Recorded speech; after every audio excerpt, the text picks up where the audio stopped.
Right form verb করার সময় আমাদের সব সময় খেয়াল রাখতে হয় ভার্বের সেন্টেন্সের সাবজেক্টের ওপর। এখন সেন্টেন্সের সাবজেক্টে যখন আমরা খেয়াল রাখবো তখন যখন সেন্টেন্সটার সাবজেক্টটা ফার্স্ট ফর্ম হয় তখন নর্মালি রুলস অনুযায়ী কাজ হবে। সেকেন্ড পার্সন হলেও রুলস অনুযায়ী কাজ হবে।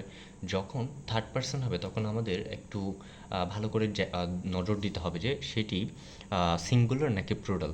যদি সাবজেক্টটি থার্ড পার্সন এবং সিঙ্গুলার হয় তাহলে আমাদের পরবর্তী যে ভার্বটা হবে ভার্বটার সাথে অ্যাস অথবা এস যুক্ত হবে। আমরা উদাহরণস্বরূপ বলতে পারি হি হি ডু দ্য ওয়ার্ক। এখানে আমাদের স্পোকেনের ভাষায় বলতে তো বাক্য ঠিক আছে, কিন্তু যখন আমরা গ্রামাটিক্যাল বিষয়গুলো করতে যাব তখন এই জায়গাটায় একটা ভুল হলো, সেটা হচ্ছে ইএস যুক্ত হবে। যেহেতু হি হচ্ছে থার্ড পার্সন প্লাস সিঙ্গুলার, এখানে যদি হি না হয়ে দেয়া হতো, দেয়া হচ্ছে প্লুরাল, তখন কিন্তু ডুই থাকতো, ডাস হতো না।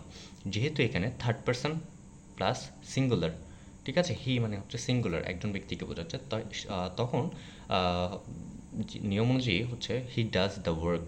ঠিক আছে, মানে এক কথায় মাথায় রাখবা, যদি থার্ড পার্সন সিঙ্গুলার হয় ভার্বের সাথে অ্যাস অথবা এস যুক্ত হবে।